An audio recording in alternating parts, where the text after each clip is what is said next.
Jika kalian mengenal nama Jin Yong dan disuruh menyebutkan karyanya, kemungkinan besar kalian akan menyebutkan judul Trilogi Raja Wali, Pendekar dari Negeri Taili, Pangeran Menjangan. Memang wajar, karena ini adalah judul yang paling sering diadaptasi. Tapi, Jin Yong sebenarnya memiliki banyak karya. Salah satunya adalah novel ini. Dan saking jarangnya adaptasi, hanya ada 2 saja, banyak orang bahkan tidak tahu ada judul ini. Inilah novel Jin Yong yang terlupakan, Yuan Yang Tao.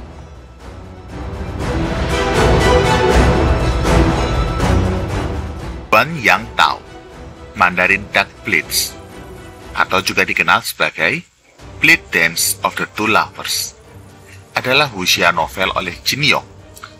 Ini pertama kali diserialkan pada tahun 1961 di surat kabar Hong Kong, Ming Pao.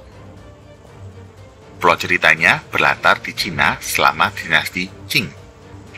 Gubernur Sichuan dan Sanshi Liu Yuyi mengirimkan sepasang pisau berharga yang dikenal sebagai pedang bebek Mandarin ke kota terlarang oleh sebuah perusahaan keamanan yang ditugaskan oleh pejabat provinsi.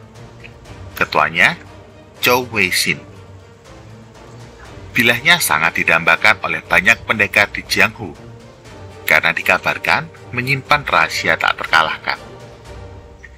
Pejabat juga telah menahan anggota keluarga kepala perusahaan keamanan dengan dalih menawarkan perlindungan kepada mereka, untuk memastikan bahwa dia tidak menyimpan pisau untuk dirinya sendiri.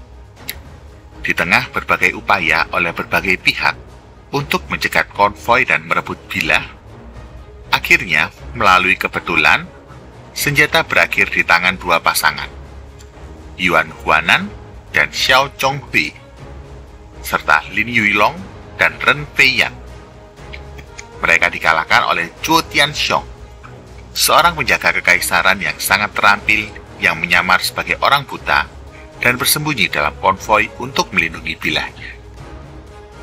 Pasangan tersebut terpaksa mengungsi di kuil yang bobrok saat berusaha menghindari pengejaran oleh Zhuo dan anak buahnya. Karena putus asa, Lin Yuilong dan Ren Feiyan mengajari pasangan yang lebih muda, Yuan Huanan dan Xiao Zhonghui, gerakan pedang yang dikenal sebagai pedang pasangan. Gerakan pedang menutupi kelemahan kedua mitra, sambil melipat gandakan kekuatan tempur mereka, membuat mereka hampir tak terkalahkan. Yuan dan Xiao mengalahkan Zhuo dengan teknik baru ini, tetapi Zhuo sempat merebut ujung pendek dari bilah. Bilah pedang terdiri dari 2 bilah pisau, 1 panjang, 1 pendek. Kemudian Yuan Guanan mengunjungi kediaman Xiao Zhonghui selama pesta ulang tahun ayahnya yang ke-50 dan diterima dengan sambutan hangat. Dia bertemu ayah Xiao Zhonghui, Xiao Panhe, dan istrinya Nyonya Yang dan Nyonya Yuan, ibu dari Xia Zhonghui. Saat makan malam, Zhuo Tianxiong dan anak buahnya muncul untuk mencari pedang. Pada saat yang sama, sekelompok tentara muncul, tetapi mereka ada di sana untuk tujuan yang berbeda: menangkap Xiao Panhe, yang dinyatakan sebagai salah satu pemberontak yang paling dicari oleh pemerintah. Saat berjuang untuk keluar, pasangan muda itu menemukan fakta yang mengejutkan. Ketika Yuan Guanan ternyata putra Nyonya Yuan yang telah lama hilang, dan dengan ini menjadikan Yuan bersaudara tiri dengan Xiao Zhonghui. Setelah keluar dari kepungan, mereka berlindung di gua terdekat, tempat Xiao Panhe menceritakan kisahnya. Xiao Panhe mengungkapkan jati dirinya sebagai mantan pemberontak yang menyusup ke istana dengan menyamar sebagai kasip. Di penjara istana, ia bertemu Yuan dan Yang, 2 pemberontak lainnya yang ditangkap dan dipenjarakan bersama keluarga mereka. Setelah Yuan dan Yang dieksekusi, Xiao masuk ke penjara dan menyelamatkan janda dan anak-anak mereka. Putra Yuan terpisah dari kelompok saat mereka melarikan diri. Xiao Panhe merawat kedua janda itu dan berpura-pura menjadi suami mereka selama ini. Dia juga membesarkan putri Yang sebagai anaknya sendiri. Artinya, Yuan Huanan dan Xiao Zhonghui tidak memiliki hubungan darah apapun, sehingga mereka dapat melanjutkan asmara mereka.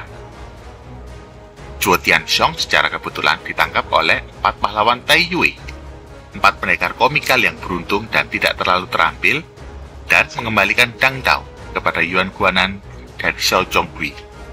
Sementara itu pasukan tentara mundur. Itulah sekilas sinopsis dari serial ini. Hanya ada 2 adaptasi dari novel ini, di tahun 1961 dan tahun 1982. Tidak heran kalau karyanya Jin Yong yang satu ini adalah karya yang terlupakan. Karena itu kami ingin mengangkat video ini, agar banyak orang semakin mengenal karya dari Opa Jin Yong, dan tidak hanya berkutat di judul yang itu-itu saja. Jangan lupa untuk like dan subscribe, dan sampai jumpa lagi di video-video yang lainnya.